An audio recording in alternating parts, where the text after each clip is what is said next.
Hello, my name is Mark Mangelsdorf. I am a writer, primarily of fiction, sometimes some criticism. I'm from Colorado, but I now live out in Boston. And I'm just going to kind of read aloud like a little craft essay thing I wrote for this occasion. In 1951, the folklorist B.A. Bakken published an anthology of Western folk tales in which, among accounts of Paul Bunyan striking it rich on the Texas oil fields, debaucherous mining camps, Navajo rug designs, cowboy recipes for coffee, and a horse opera, a particular story stands out for its employment of repetition and remainder. That story is called The Ghost Post Hole Digger, and it goes like this. When Senator Warren came to Wyoming from Massachusetts to become a power in the sheep-raising world, it was customary for big operators to fence in a few 100,000 acres of government land for reserve use. The senator found it difficult to hire a man to dig the post holes, into which later crews would sink the posts and finally string barbed wire. Finally, the senator chanced upon an old German who could not speak a word of English. The foreman managed to show him by sign language what was expected of him. Equipped with a new shovel, a post bar 8 feet long, and a recipe in German for cooking jackrabbits, the German was started off facing west and left to his own devices. He was never seen again. Crews followed him, found the holes perfectly placed, but never caught up with him. Finally, Mormons on the Utah-Wyoming border began to see strange sights. When the night was lighted by a moon, a ragged old man with a long flowing gray beard could be seen, going through his motions of digging holes.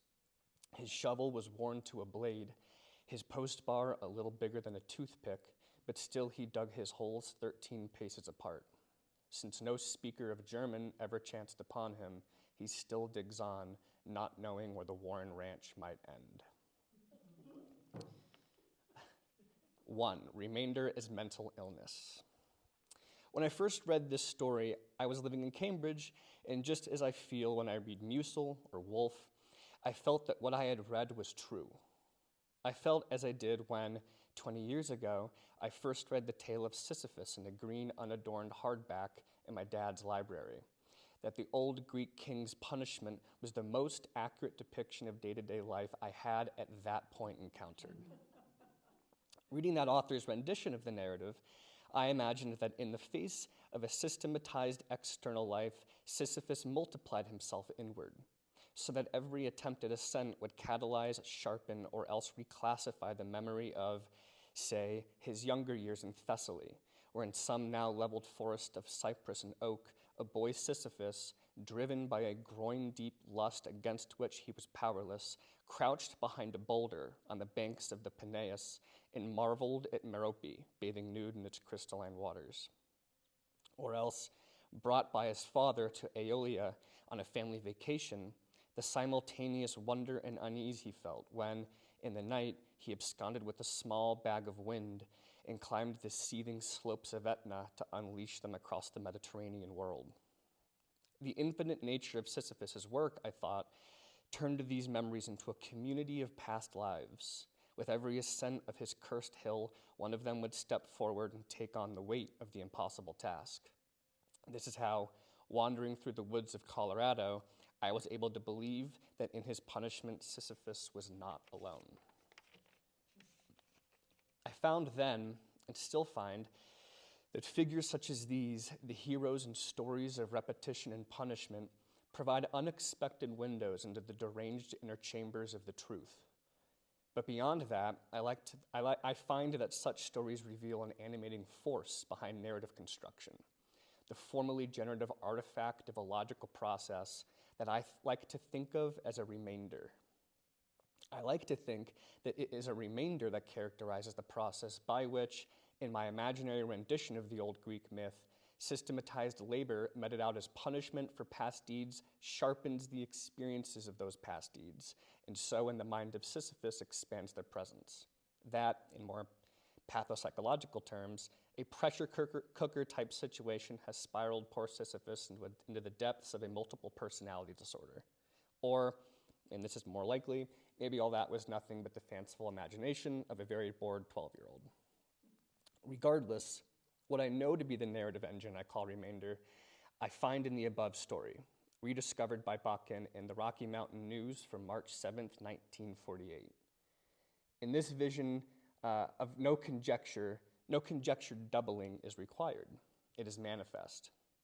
Because the German immigrant labors not in one of Hades' innumerable torture chambers, but in the world, his labors are multiplied in those who follow him. In his wake, crews must sink the posts and string up across some seemingly endless expanse a barbed wire fence. There is no reason to believe that these men will stop. That they never catch up to the German implies that they never cease the pursuit. They are lured onward by holes the same way the man ahead is lured on by nice patches of earth where holes ought to be. And this is to say nothing of yet another Sisyphus, the one who goes ahead of the post-hole digger to assure through violent means that that endless expanse may officially bear the title property of the U.S. government. Those poor frightened Mormons on the Utah-Wyoming border may very well have seen ghosts like this before. They are certain to see others to come, men with, in order, rifles, shovels, posts, and wire. 2. Remainder as a provincial town. It was not long after reading Bakken's anthology that I read The Frontier in American History by famed 19th century historian Frederick Jackson Turner. I often assume that anyone who has actually lived in what is called the American West will think very little, if at all, about the term frontier and the vast web of images and hackneyed narratives it connotes. But in Turner's lengthy account of the frontier's significance, I found a certain formulation that has proven useful in my consideration as a writer of fiction. Perhaps the entirety of Turner's argument about the frontier as a dominant cultural force hinges on the simple idea that a society's outer settlements exert more influence on the center than the center does on the outer settlements. It is no surprise then that the census's 1890 proclamation that the frontier was, if not exactly closed, no longer geographically uniform enough to comprise a frontier proper, posed to Turner a significant cultural shift. The death knell that was started by the arrival of the U.S. military forces finds its final note in a vast length of barbed wire, coming at last around to its starting point, the historical triumph of private property. This is part of what makes the Ghost Post-Hole Digger so compelling. It defers the frontier's conclusion. The German, who I think of as a representative of the United States' outer limit, performs his duty too well.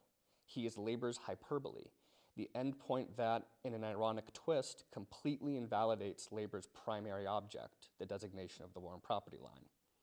Which would be one thing if such a disruption were localized in the German alone, but it isn't. What we might call the German's misunderstanding transforms into the narrative's cultural logic.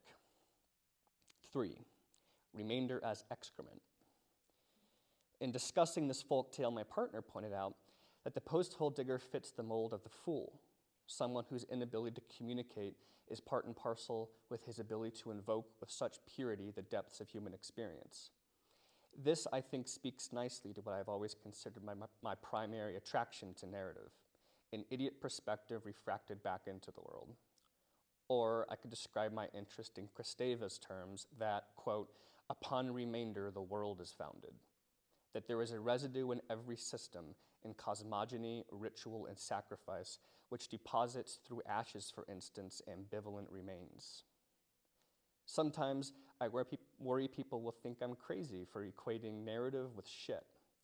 Better that I stick with the remainder as fool, yet it is in waste that I find my narratological bearings. And besides, I have long believed the two serve the same systemic function, that of the repugnant distillation of the self that, to our horror, must speak. What it has to say can be found in the pages of de Sade, Melville, and Latremont, in Nin and Acker, and the poems of Ovid that got him exiled to the banks of the Black Sea. It is what I suspect Kafka had in mind when he placed his hapless family man before the Odradek, and it is what drove Cervantes, after battering Quixote with a windmill, to give him as a confidant a slave who took for a lover a basket of white linen. Thanks.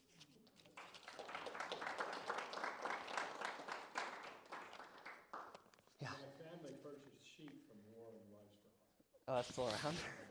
Oh, wow. Cool. Any other questions? So when you started writing, was it something you always kind of knew you were going to start doing? Or was it something that kind of developed later? You're like, I enjoy writing. Not this piece, just in general in my life. Just in general, yeah. When I was 12, I just like, I was sitting on a couch and just like looked up and was like, I'm gonna do this now. And then I just haven't wavered. I actually wanted to be a visual artist first, and then in 5th grade, this kid moved to our school, and he was so much better than anything I could do, and I was like, well, fuck that. And so then I moved, just other things I enjoyed doing. Yep. You had a line where you said it was in waste that you found your narratological Bearings. bearings. Yeah, could you elaborate a bit on that? Not in a way that is suitable to this limited window. Can I elaborate more on that? Let's maybe talk more after this. Okay. I think, yeah, in this kind of these like, no, we'll talk more later.